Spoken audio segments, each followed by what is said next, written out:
Hey, this is Katie Jeter with the Public Affairs Program here on KNDY. This week, I sat down with Mike Miller, the new director of Marshall County Partnership for Growth. My name's Mike Miller. I came from Nemaha County where I was the county administrator, and I actually compare that job very favorably.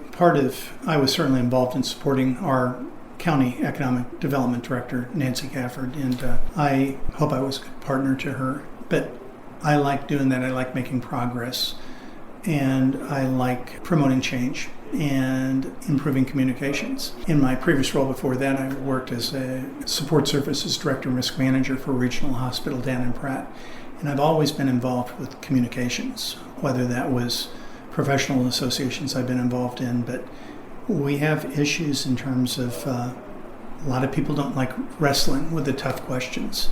And again, my job is filled with landmines. And part of that is just getting people to say what their concerns are. And before that happens, they need to feel safe. And that's on me. I need to make you feel safe. I need to make others feel safe to express what really the issues are. Because I know what the issues I'm dealing with are hard, but that's separate from whether or not you feel safe in sharing your concerns. That's what we need to get out on the table.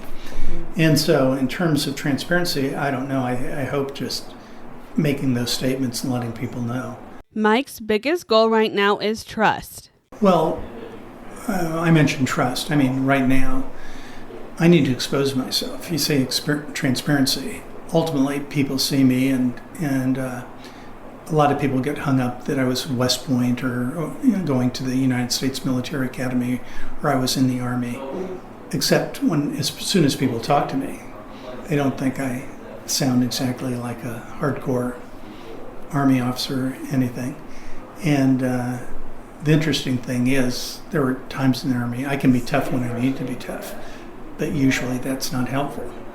And I think it's helpful when we work together.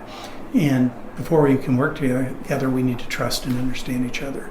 So again, I go back to trust and communications. And in terms of criteria, the Partnership for Growth, our goals are on the website, and that's housing and really progress in housing development. And then the next thing is childcare. The next thing is, the last thing is economic vitality in developing that. And the third thing is workforce development. Well, you can't develop a workforce if you don't have housing and childcare, not in today's world. So we work if I work for one or two, number three is because one or two aren't being addressed. So I'll talk to my board, but ultimately we may collapse that down to three goals, because economic vitality is important, and being creative in terms of what people who live here need. I mean, it should feel good and be a platform for living. So nighttime entertainment is on the agenda of One Marysville already.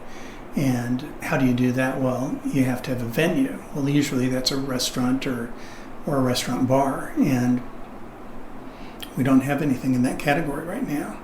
So then we need someone to run it. We need a location. And they're going through all that process of trying to analyze those things. But I think if we work on the priorities that are on the Partnership for Growth website, housing and childcare is taken care of, it will move us a long way towards economic vitality. He has 3 top priorities as being the new director. Building a house, doing an inventory of all the current providers in child care and where they are in their career to validate. I haven't met them all, and no one's thought in terms of when their retirement is, but I'm doing succession planning. So I want to know, how long are they going to work? When are we going to start feeling even more of a pinch? Because everybody reports that in all four cities. Now, I haven't asked people in Vermilion or Axtell or the other small communities, but I assume it's the same countywide, that there's a shortage. And yet it seems imminent, some of these people are going to retire. We don't know when. So I'm doing an inventory. And the other thing is, strategically, we've done a couple of housing assessments, but it never led to how many houses per year should we build in the range that I'm talking about. Once we figure out what we like, then I need to figure out a way to start getting them built. And that quantity, that housing assessment, finding out if the work that's done before is good enough and getting that additional work done and coming up with a number. I think for a county of 10,000, we need probably about 18 or 19 new houses every year, between $175,000 and $275,000. That's what I think. Now I have to prove it. I would like to thank Mike Miller for being my guest on this weekend's Public Affairs.